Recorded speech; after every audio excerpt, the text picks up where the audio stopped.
ನಮ್ಮ ಪಕ್ಷದ ವರಿಷ್ಠರು ಹೈಕಮಾಂಡ್ ಮುಂದಕ್ಕೆ ಏನೇನು ಮಾಡಬೇಕು ಅಂತ ತಿಳಿಸ್ಬೇಕು. ಮಧ್ಯದಲ್ಲಿ ಕೌನ್ಸಿಲ್ ಚೇರ್ಮನ್ ಸಲೀಂ ಅವ್ರಿಗೆ ನಮ್ಮ ಪಕ್ಷ ಅಭ್ಯರ್ಥಿ ಮಾಡಿ ಅಂತ ಹೇಳ್ತಾರೆ.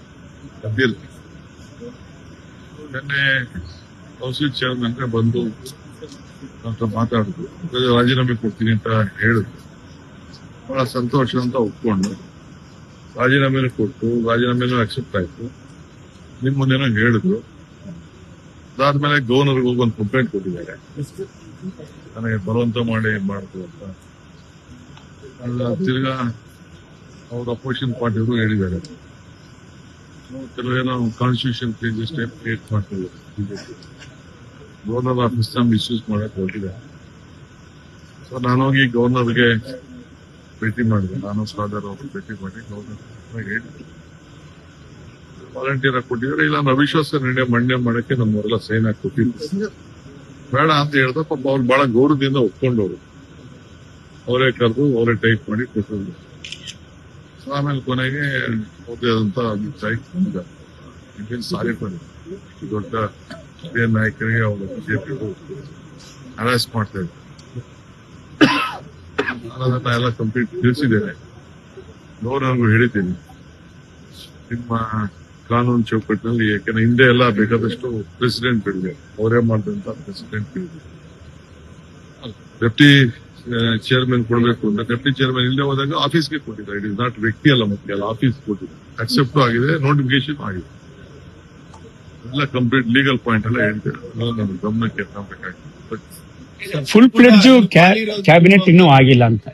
ಯಾರಾಗಿಲ್ಲ, ಒಂದೇ ಒಂದು ಕಾಲಿದೆ ಅಷ್ಟೇ. ಅದೇ ಒಂದು ಕಾಲಿದೆ, ಮಹಿಳೆ ಕೋರ್ಟ್ ಅಂತ. ಒಂದು ಮಹಿಳೆ ಕೊಡ್ಲೇಬೇಕು. ಅದು ಯಾವಾಗ ಆಗ್ಬೋದು? ಒಂದೆರಡು ದಿನ ಅಥವಾ ಅದೇನು ಅಷ್ಟು ಅರ್ಜೆಂಟ್ ಏನಿಲ್ಲ. ಮಹಿಳೆ ಕೊಡ್ಬೇಕು, ಕೊಡ್ತೀವಿ. ಸರ್, ಈಗ ನಾಗೇಂದ್ರ ಅವರು ಖಾತೆ ಹಂಚಿಕೆ ಸಂಬಂಧ ಸರ್, ಈಗಾಗಲೇ ಸಚಿವ ಸ್ಥಾನ ನೀಡಿದೀರಾ, ಖಾತೆ ಹಂಚಿಕೆ ಬೇರೆ ಹತ್ರ ಬರ್ತಿದೆ.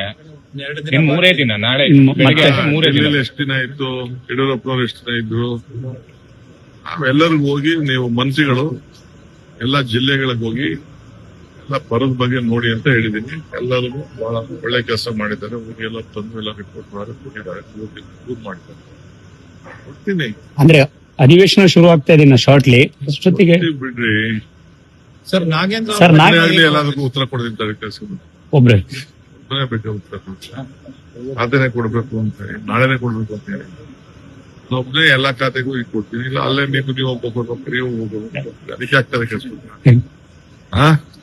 ಸಚಿವ ಸರ್, ಈಗ ನಾಗೇಂದ್ರ ಅವ್ರ ವಿಚಾರದಲ್ಲಿ ಸರ್, ನಾಗೇಂದ್ರ ವಿಚಾರದಲ್ಲಿ ಸ್ವಲ್ಪ ಗೊಂದಲಗಳಿರುವಂತದ್ದು, ಜೊತೆಗೆ ಅವ್ರ ಮೇಲೆ ಜಾಮೀನಲ್ಲಿದ್ದಾರೆ, ಜೊತೆಗೆ ಬೇರೆ ಬೇರೆ ರೀತಿಯಾದಂತಹ ಕೋರ್ಟ್ ಷರತ್ತುಗಳೆಲ್ಲ ಉಲ್ಲಂಘನೆ ಮಾಡಿದ್ದಾರೆ ಅನ್ನುವಂಥದ್ದು ಕೂಡ ಕೇಳ್ಬರ್ತಾ ಇದೆ. ಯಾರ ಮೇಲೆ ಕೇಸ್ ಇಲ್ಲ ಈ ದೇಶದಲ್ಲಿ, ಯಾರ ಮೇಲೆ ಕೇಸ್ ಇಲ್ಲ. ಕುಮಾರಸ್ವಾಮಿ ಜಾಮೀನು ತಗೊಂಡಿಲ್ವಾ?